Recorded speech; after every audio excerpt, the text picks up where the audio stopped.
আসসালামু আলাইকুম সুপ্রিয় দর্শক, কেমন আছেন? আশা করি সবাই অনেক ভালো আছেন।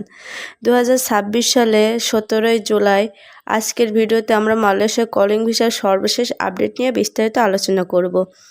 যারা দীর্ঘদিন ধরে মালয়েশিয়া যাওয়ার অপেক্ষায় রয়েছেন তাদের জন্য আজকের ভিডিওটি খুবই গুরুত্বপূর্ণ, তাই ভিডিওটি টান না দিয়ে শেষ পর্যন্ত দেখুন। প্রথমেই সবচেয়ে গুরুত্বপূর্ণ আপডেট হলো বাংলাদেশ থেকে মালয়েশিয়ার কর্মী নিয়োগ পুনরায় শুরু করা হয়েছে। দুই দেশের মধ্যে আলোচনার আগের মতো চলমান রয়েছে। চলিত বছরের শুরুতে মালয়েশিয়া ও বাংলাদেশ থেকে কর্মী নিয়োগ পুনরায় চালুর বিষয়ে নীতিগত সম্মতি জানায় এবং স্বচ্ছ নিয়োগ প্রক্রিয়া নিশ্চিত করার বিষয়ে আলোচনা হয়।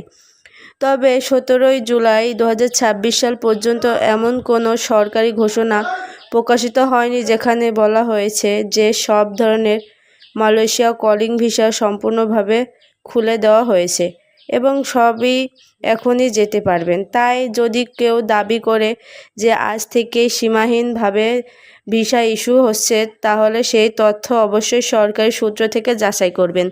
বর্তমানে যেসব আবেদন প্রক্রিয়া ধরনের রয়েছে সেগুলো ধাপে ধাপে যাচাই করা হচ্ছে। মালয়েশিয়া সরকার এখন নিয়োগ প্রক্রিয়া স্বচ্ছ, বৈধতা এবং কর্মীদের অধিকার নিশ্চিত করার উপর বেশি গুরুত্ব দিচ্ছে। এর ফলে অধিকারের তুলনায় কাগজপত্র যাচাই আরও কঠোরভাবে করা হচ্ছে। যারা মালয়েশিয়া যাওয়ার প্রস্তুতি নিচ্ছেন তারা এখন থেকেই পাসপোর্ট, শিক্ষাগত সনদ, অভিজ্ঞতার কাগজপত্র, অন্য প্রয়োজনীয় নথি প্রস্তুত রাখুন। কোনো দালালের কথায় বিশ্বাস করে আগাম অঙ্কের টাকা লেনদেন করবেন না। বৈধ এজেন্সির মাধ্যমে আবেদন করা সবচেয়ে নিরাপদ।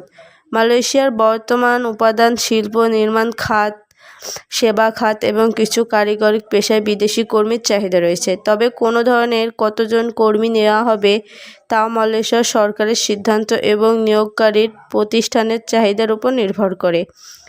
অনেকেই জানতে চাইছেন ফ্লাইট কি চালু আছে? এর উত্তর হলো বাংলাদেশ ও মালয়েশিয়ার মধ্যে আন্তর্জাতিক ফ্লাইট চলমান স্বাভাবিক রয়েছে, কিন্তু ফ্লাইট চালু থাকা মানেই নতুন কর্ম ভিসা সবার জন্য উপযুক্ত নয়। মালয়েশিয়া কাজের উদ্দেশ্যে যেতে হলে অবশ্যই বৈধ কর্ম ভিসা ও সরকারের অনুমতিতে থাকতে হবে।